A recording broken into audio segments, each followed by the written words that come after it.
मोदी का साथ छोड़ेंगे नीतीश, गिर जाएगी सरकार। नीतीश तेजस्वी की मुलाकात, बीजेपी सरकार गिराने पर हुई बात। नमस्कार दोस्तों, मैं हूं आपके साथ हर्ष भारद्वाज। राजनीति में कभी भी कुछ भी हो सकता है। मोदी के पैर छूने वाले नीतीश, मोदी के साथ सरकार बनाने वाले नीतीश अब मोदी को ही धोखा देने की तैयारी कर रहे हैं।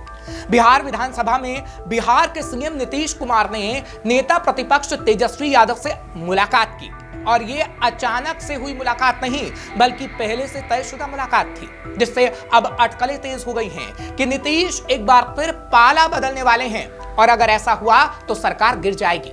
हालांकि आपको यहां ये बता दें कि मुलाकात राज्य सूचना आयोग में सूचना आयोग की नियुक्ति के लिए मशवरे के लिए थी, क्योंकि सूचना आयुक्त के चयन में सीएम और प्रतिपक्ष के बीच सहमति जरूरी होती है। लेकिन सियासी गलियारों में चर्चा है कि मुलाकात दूसरी वजह से हुई।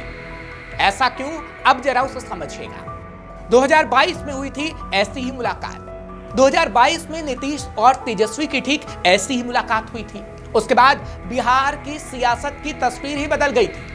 तेजस्वी जाति जनगणना को लेकर नीतीश से मिले थे, फिर एक दूसरे के घर आने जाने का सिलसिला शुरू हुआ, जिसके बाद एनडीए से महागठबंधन की सरकार बिहार में बनी। और अब जब ऐसी ही मुलाकात एक बार फिर हुई तो कयास लगाए जा रहे हैं कि जब दो राजनेता ऐसे मुलाकात करते हैं और मिलते हैं तो एक दूसरे के हालचाल नहीं पूछते, बल्कि सियासी बातें भी होती हैं और उनके हाव भाव आगे आने वाले समय के लिए संकेत दिखाते हैं, जिससे भविष्य नजर आता है कि आगे आने वाले समय में क्या हो सकता है। इसलिए मुलाकात आगे आने वाले समय में बिहार की राजनीति बदल देने वाली हो सकती है। नीतीश पाला बदल सकते हैं और ये आसानी से हो भी सकता है। कहा जाता है कि सियासत में संयोग कम होता है और साजिश की संभावना हमेशा बनी रहती है, जिसके बाद अब सवाल उठा कि क्या बीजेपी के खिलाफ साजिश होने वाली है? क्या बीजेपी से नीतीश फिर नाता तोड़ने वाले हैं? ऐसा इसलिए भी कहा जा रहा है क्योंकि जहां एक तरफ नीतीश तेजस्वी की मुलाकात हो रही थी तो दूसरी तरफ लालू यादव ने विधायकों को बैठक के लिए बुला लिया। विधायकों के साथ विधान परिषद के सदस्य और विधानसभा के पूर्व प्रत्याशी को भी आने के निर्देश दिए गए।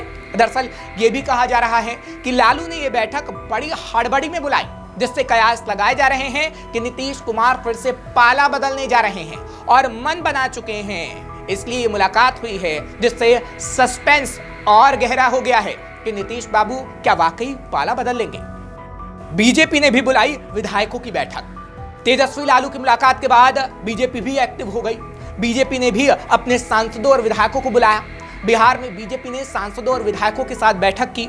हालांकि बताया गया कि बैठक सदस्यता अभियान को लेकर है, लेकिन खबर है कि ये बैठक आगे आने वाले समय के लिए थी, ताकि बिहार में कोई खेला हो तो उससे बीजेपी निपट पाए। यहां आपको बता दें कि सीएम नीतीश कुमार लोकसभा चुनावों से पहले ही एनडीए में शामिल होने का निर्णय ले चुके थे। जब इंडिया गठबंधन बना तो नीतीश उसके सूत्रधार थे और बिहार में भी महागठबंधन की सरकार थी, लेकिन वो 18 महीने में ही खत्म हो गई, जिसके बाद बार बार नीतीश मोदी की तारीफ करते नजर आए, जिससे ये साफ संकेत मिल गए थे कि वो एनडीए में शामिल होंगे और हुआ भी ऐसा ही। इससे पहले आपको याद होगा कि कांग्रेस नेता राहुल गांधी की भारत जोड़ो न्याय यात्रा के दौरान बिहार में नीतीश कुमार के शामिल होने की चर्चा थी, लेकिन जदयू ने इससे साफ इनकार कर दिया था। बिहार के मुख्यमंत्री वैसे तो कई बार पाला बदल चुके हैं, लेकिन इस बार भी उन्होंने ऐसा ही किया और लोकसभा चुनाव से पहले एनडीए में आ गए। हालांकि इससे पहले 2013 में जदयू ने बीजेपी से नाता तोड़कर राजद और कांग्रेस के साथ गठबंधन किया। फिर 2017 में जदयू ने एनडीए में बीजेपी के साथ अपना जुड़ाव किया और 2019 का लोकसभा चुनाव और 2020 का बिहार विधानसभा चुनाव एक साथ लड़ा। अगस्त 2022 में नीतीश कुमार ने मुख्यमंत्री बनने के लिए बीजेपी के नेतृत्व वाले एनडीए से नाता तोड़ लिया था और महागठबंधन के साथ गठबंधन कर लिया था।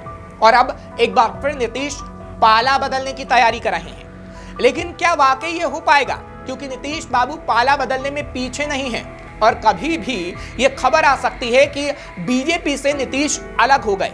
फिलहाल ऐसा होगा या नहीं, ये तो आगे आने वाला वक्त ही बता पाएगा और ये खबर सबसे पहले श्रेष्ठ भारत आपको बताएगा। फिलहाल इस खबर पर अपनी राय जरूर रखिएगा, कमेंट सेक्शन में आप जरूर बताइएगा। खबर को शेयर करना मत भूलिएगा। तमाम खबरों के लिए आप देखते रहिए श्रेष्ठ भारत। श्रेष्ठ भारत पर खबरों से जुड़े रहने के लिए चैनल को सब्सक्राइब और लाइक करें, बेल आइकन दबाएं और देखते रहें श्रेष्ठ भारत।